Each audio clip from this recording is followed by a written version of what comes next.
Freunde, eine grandiose, eine beeindruckende Karriere in der deutschen Nationalmannschaft. Hezký a příjemný večer všem divákům Sportu 1. Zdraví vás Michal Micka. Kvalifikace na mistrovství světa 2018 v Rusku se pomalu blíží. Dnes je na programu hned několik přípravných zápasů na mezinárodní úrovni. No a hraje se mimo jiné také v Německu, v Mönchengladbachu, kde domácí výběr nastoupí proti Finsku. Ten dnešní zápas je hodně symbolický, především pro jednoho muže. Díváme se do jeho tváře, jmenuje se Bastian Schweinsteiger a má za sebou 120 reprezentačních zápasů.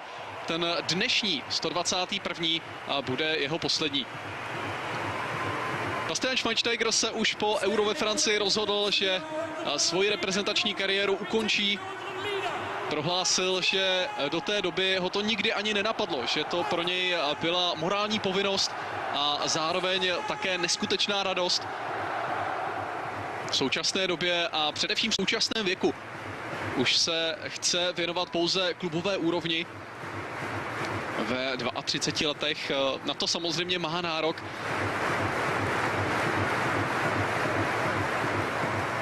No a rozhodně v tom není sám. Vzpomeňte na Filipa Láma a další, kteří určitě ještě výkonnostně i fyzicky měli na to reprezentovat, ale rozhodli se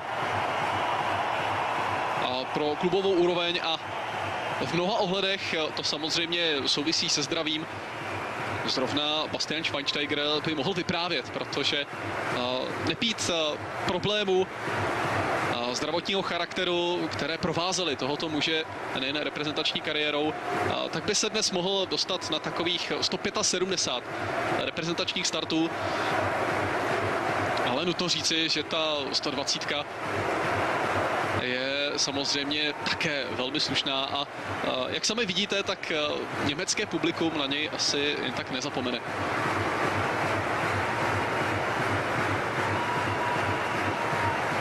Bastian Schweinsteiger byl mimo jiné členem týmu, který vyhrál na světovém šampionátu v roce 2014, což určitě může považovat za vrchol své reprezentační kariéry. Jak to vypadá, tak Bastian Schweinsteiger sám chce říci pár slov, i když to nebude úplně jednoduché. Okay. Vielen Dank. Oh, hätte jetzt nicht so gedacht, dass das so kommt. Erstmal möchte ich allen schönen Abend sagen. Vielen Dank, dass ihr heute gekommen seid. Es bedeutet mir sehr viel, dass jeder einzelne von euch heute hier steht. Ja, vielen Dank dafür.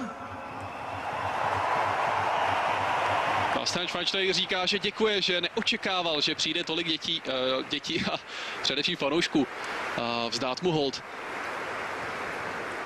Ich möchte mich ganz herzlich bei der deutschen Fußballnationalmannschaft bedanken, beim Team, hinter dem Team und auch beim Deutschen Fußballbund.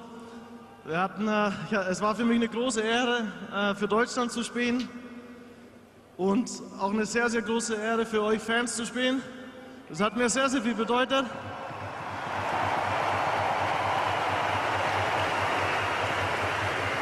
Bastian Schweinsteiger dále děkuje týmu, realizačnímu týmu DFB. Bylo pro něj ctí reprezentovat Německo a hrát pro německé fanoušky. Eine ganz, ganz tiefe Dankbarkeit, hier das zu erleben zu dürfen. Und ich hoffe, man sieht sich auf irgendeiner Art und Weise wieder. Und bis dahin wünsche ich dem DFB alles, alles Gute und vielen Dank für den Moment hier. Bastian Schweinsteiger ještě jednou poděkoval německému svazu.